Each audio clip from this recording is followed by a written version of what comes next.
Hello ব্যাস, আসসালামু আলাইকুম। আমি আজকে ছোলার ডাল টমেটো দিয়ে আলু মানে ছোলার ডাল দিয়ে ডিম দিয়ে একটা রেসিপি দেখাবো। এখন আমি কড়াইটা দিলাম, কড়াইতে একটু তেল দিয়ে দিলাম, 2টা শুকনো মরিচ ভেজে দিলাম।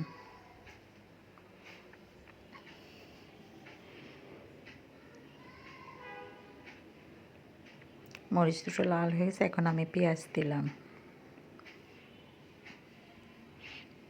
পেঁয়াজটা আবার একটু লাল করে নিব।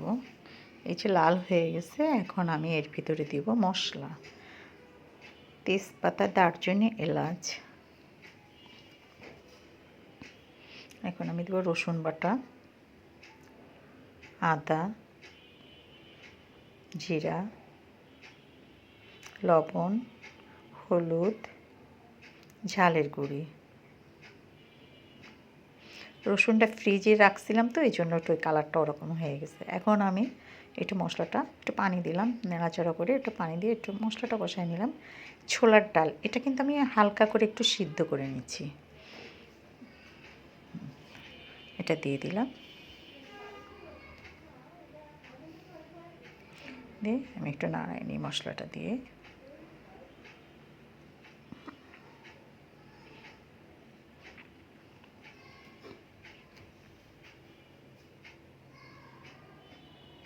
একটু পানি দিয়ে দিলাম।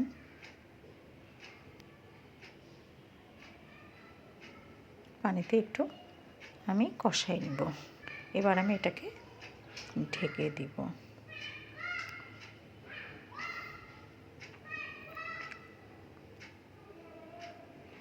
দেখি এখন এটা কেমন হয়েছে। একটু টমেটো দিয়ে দিলাম।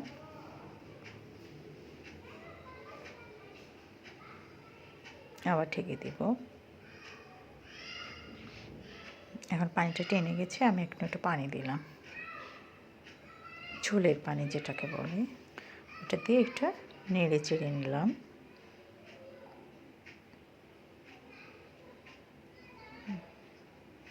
আবার ঢাকনিটা উঠে দেখলাম এটা কেমন হয়েছে।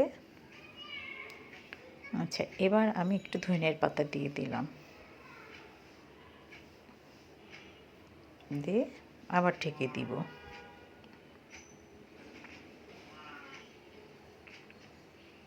আচ্ছা, আমি ঢাকনা উঠে দেখি, দেখেন কালারটা কত সুন্দর আসতেছে।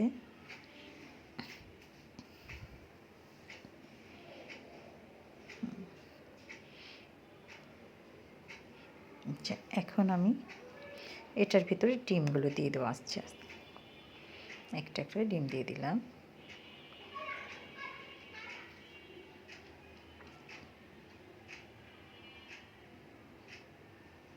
আবার ঢেকে দিলাম।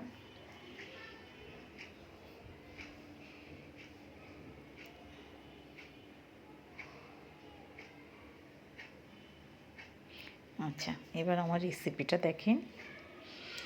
আচ্ছা, আমি এটাকে বাটিতে ঢেলে আমি একটু পেঁয়াজ বেরেস্তা দিয়েছিলাম, পেঁয়াজের বেরেস্তা দিয়ে ওটাকে নামায় ফেলছি আমি। দেখেন আমার রেসিপিটা